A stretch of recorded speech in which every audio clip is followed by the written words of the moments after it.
Kompleksnya Undang-Undang Terorisme membuat Hasan Al-Rashid menerima hukuman 3 tahun karena didakwa terlibat kasus bom bunuh diri di Mapolresta Solo tahun 2016 lalu.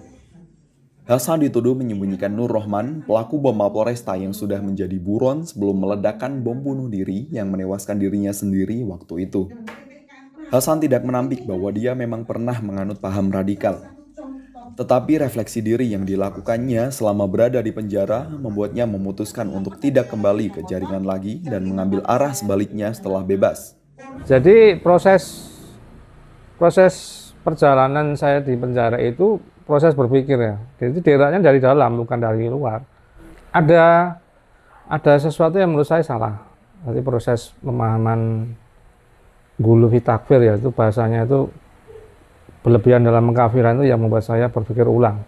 Pasca pembebasan bersyaratnya di tahun 2019 lalu, Hasan kini aktif sebagai sekretaris di Yayasan Gema Salam, sebuah yayasan yang didirikan oleh Jack Harun atau Joko Triharmanto, mantan napi teroris kasus bom Bali 2. Yayasan ini berjalan beriringan dengan pemerintah dalam merangkul rekan-rekan mereka, para napi teroris, supaya tidak terlibat dalam aktivitas terorisme lagi.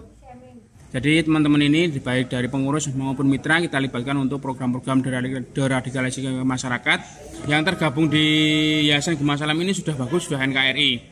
Pelibatan mantan napiter dalam merangkul dan menderadikalisasi anggota jaringan terorisme yang masih merah merupakan satu cara yang dianggap efektif.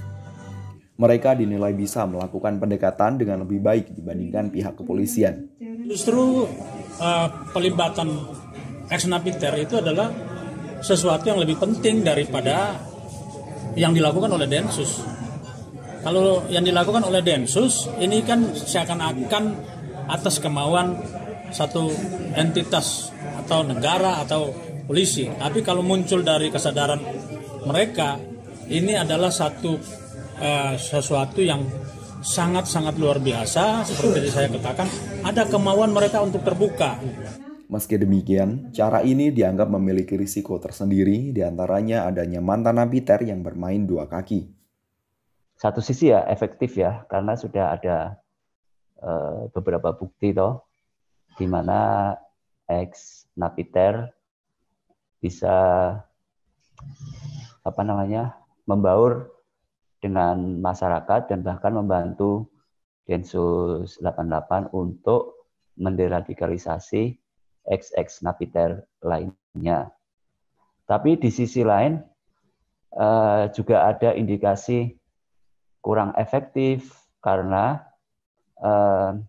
selama proses reintegrasi ini terjadi kendala-kendala di lapangan. Misalnya ternyata ex napiter itu tidak sungguh-sungguh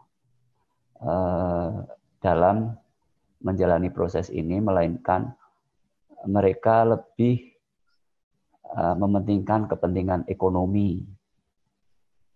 Misalnya ikut partisipasi dalam program ini hanya untuk mendapatkan bantuan dana, tapi ternyata mereka kemudian masih main dua kaki, yaitu gabung lagi dengan kelompok teror.